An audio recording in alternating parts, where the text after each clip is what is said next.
चीन हमेशा से हिंदुस्तान को ये याद दिलाता आ रहा है कि 1962 में किस प्रकार उसने हिंदुस्तानी सैनिकों को धूल चटाई थी। लेकिन एक किस्सा है जिसका वो जिक्र करने से शर्माता है। क्या है वो किस्सा, क्या है वो कहानी?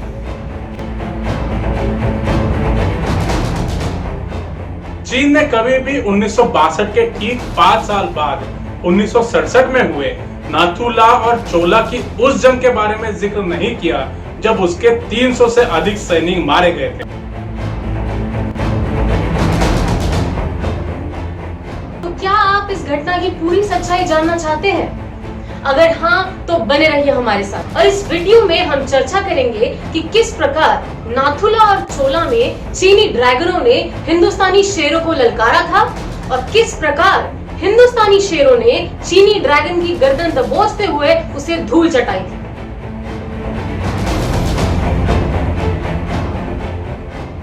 नमस्कार दोस्तों, मैं हूं स्वप्निल और मैं हूं श्रुति और आप देख रहे हैं स्वप्न स्टडी। तो दोस्तों, आगे बढ़ने से पहले जल्दी से इस चैनल को सब्सक्राइब कर लीजिए ताकि आने वाली इस पूरी चर्चा का आप हिस्सा बन सके।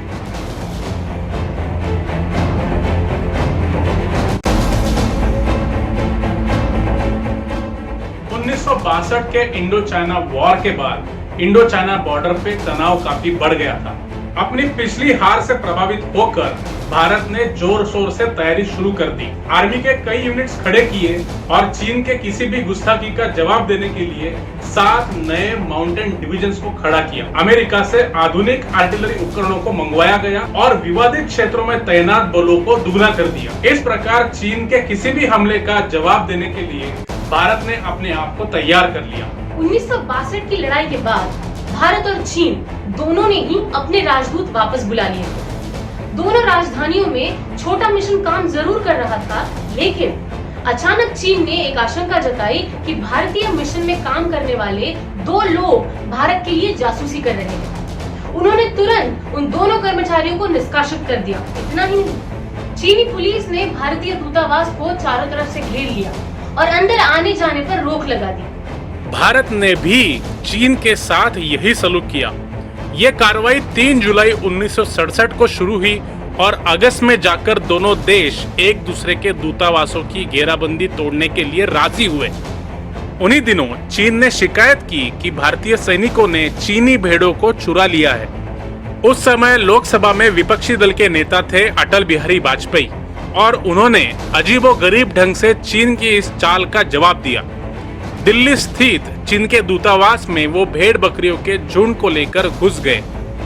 इससे पहले 1965 के भारत पाकिस्तान युद्ध में जब भारत पाकिस्तान पर भारी पड़ने लगा तो पाकिस्तान के राष्ट्रपति अयूब खान गुप्त रूप से चीन गए और उन्होंने चीन से अनुरोध किया कि पाकिस्तान पर दबाव हटाने के लिए भारत पर सैनिकी दबाव बनाया जाए।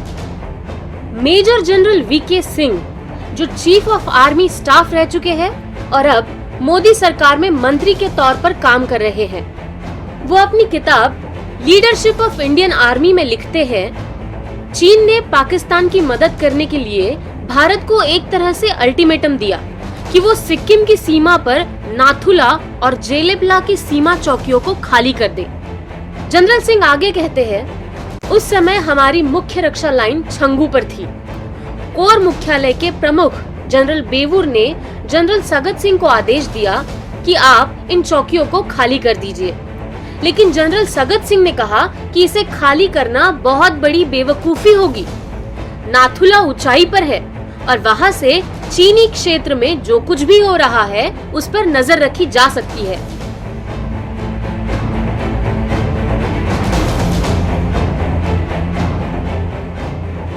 उन्होंने कहा, अगर हम उसे खाली कर देंगे तो चीनी आगे बढ़ आएंगे और वहां से सिक्किम में हो रही हर गतिविधि को साफ साफ देख पाएंगे। आप पहले ही मुझे आदेश दे चुके हैं कि नाथुला को खाली करने के बारे में फैसला लेने का अधिकार मेरा होगा। मैं ऐसा नहीं करने जा रहा। दूसरी तरफ 27 माउंटेन डिवीजन ने, जिसके अधिकार क्षेत्र में जेलेपला आता था, वो चौकी खाली कर दी। चीन के सैनिकों ने फौरन आगे बढ़कर उस पर कब्जा भी कर लिया। ये चौकी आज तक चीन के नियंत्रण में है। इसके बाद चीनियों ने 17 असम राइफल की एक बटालियन पर घात लगाकर हमला कर दिया, जिसमें उसके 2 सैनिक मारे गए।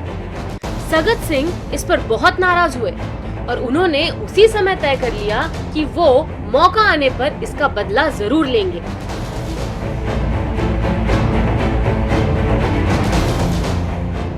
नाथू ला में दोनों सेनाओं का दिन कथित सीमा पर गश्त के साथ शुरू होता था और इस दौरान दोनों देशों के फौजियों के बीच कुछ न कुछ तू मैं शुरू हो जाती थी। चीन की तरफ से सिर्फ उनका राजनीतिक कमिश्नर ही टूटी फूटी अंग्रेजी बोल सकता था। उसकी यह पहचान थी कि उसकी टोपी पर एक लाल कपड़ा लगा रहता था। दोनों तरफ के सैनिक एक दूसरे से मात्र 1 ही मीटर की दूरी पर खड़े रहते थे। वहाँ पर एक नेहरू स्टोन हुआ करता था। ये वही जगह थी जहाँ से होकर जवाहरलाल नेहरू 1958 में ट्रेक करते हुए भूटान में दाखिल हुए थे। थोड़े दिनों बाद भारतीय और चीनी सैनिकों के बीच हो रही कहासुनी धक्का मुक्की में बदल गई और 6 सितंबर 1967 को भारतीय सैनिकों ने चीन के राजनीतिक कमिश्नर को धक्का देकर गिरा दिया, जिससे उसका चश्मा टूट गया। चीनी सेना हमेशा किसी न किसी इलाके पर कब्जा करने में लगी होती थी और उस चक्कर में धक्का बुक्की हो जाती थी। इसीलिए इलाके में तनाव कम करने के लिए भारतीय सैनिक अधिकारियों ने तय किया कि वो नाथू ला से सेबू ला तक भारत चीन सीमा को डिमार्केट करने के लिए तार की एक बाड़ लगाएंगे। 11 सितंबर की सुबह 70 फील्ड कंपनी के इंजीनियर्स और 18 राजपूत के जवानों ने बाड़ लगानी शुरू कर दी, जबकि सेकेंड ग्रेनेडियर्स और सेबू ला पर आर्टिलरी ऑब्जर्वेशन पोस्ट से कहा गया कि वो किसी अप्रिय घटना से निपटने के लिए सावधान रहे। जैसे ही काम शुरू हुआ, चीन के राजनीतिक कमिश्नर अपने कुछ सैनिकों के साथ उस जगह पर पहुंच गए, जहां 2 ग्रेनेडियर्स के commanding officer lieutenant colonel Rai Singh अपनी कमांडो प्लाटून के साथ खड़े थे। कमिश्नर ने राय सिंह से कहा कि वो तार बिछाना बंद कर दे, लेकिन उनको आदेश थे कि चीन के ऐसे किसी भी अनुरोध को स्वीकार न किया जाए। तभी अचानक चीनियों ने मशीन गन फायरिंग शुरू कर दी। जनरल सगत सिंह की जीवनी में एक किस्सा मिलता है।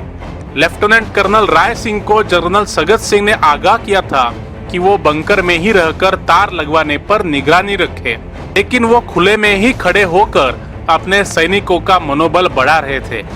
7:45 पर अचानक एक सीटी बजी और चीनियों ने भारतीय सैनिकों पर ऑटोमेटिक फायर शुरू कर दिया। राय सिंह को 3 गोलियां लगी। उनके मेडिकल अफसर उन्हें खींचकर अपेक्षाकृत सुरक्षित जगह पर ले गए। मिनटों में ही जितने भी भारतीय सैनिक खुले में खड़े थे या काम कर रहे थे, धराशायी कर दिए गए। फायरिंग इतनी जबरदस्त थी कि भारतीयों को अपने घायलों तक को उठाने का मौका ही नहीं मिला। हताहतों की संख्या इसलिए भी अधिक थी क्योंकि भारत के सभी सैनिक बाहर थे और वहां आड़ लेने के लिए कोई जगह नहीं थी।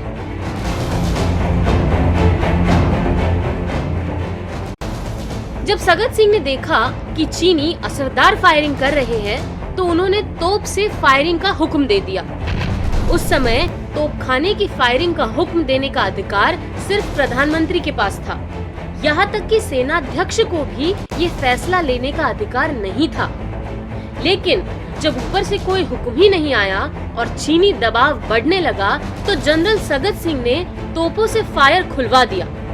इससे चीन को बहुत नुकसान हुआ और उनके 300 से अधिक सैनिक मारे गए। जैसे ही ग्रेनेडियर्स ने अपने सीओ को गिरते हुए देखा, वो गुस्से से पागल हो गए।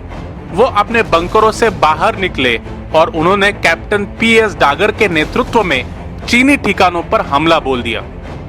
इस एक्शन में कैप्टन डागर और मेजर हरभजन सिंह दोनों मारे गए। चीनी सैनिकों की मशीन गन फायरिंग ने कई भारतीय सैनिकों को धराशायी कर दिया। इसके बाद तो पूरे स्तर पर लड़ाई शुरू हो गई, जो 3 दिन तक चली। जनरल सगत सिंह ने नीचे से मध्यम दूरी की तोपें मंगवाई और चीनी ठिकानों पर जबरदस्त गोलीबारी शुरू कर दी। भारतीय सैनिक ऊंचाई पर थे, और उन्हें चीनी ठिकाने साफ साफ नजर आ रहे थे, इसीलिए उनके गोले निशाने पर गिर रहे थे। जवाब में चीनी भी फायर कर रहे थे, लेकिन उनकी फायरिंग अंधाधुंध थी क्योंकि वो नीचे से भारतीय सैनिकों को नहीं देख पा रहे थे।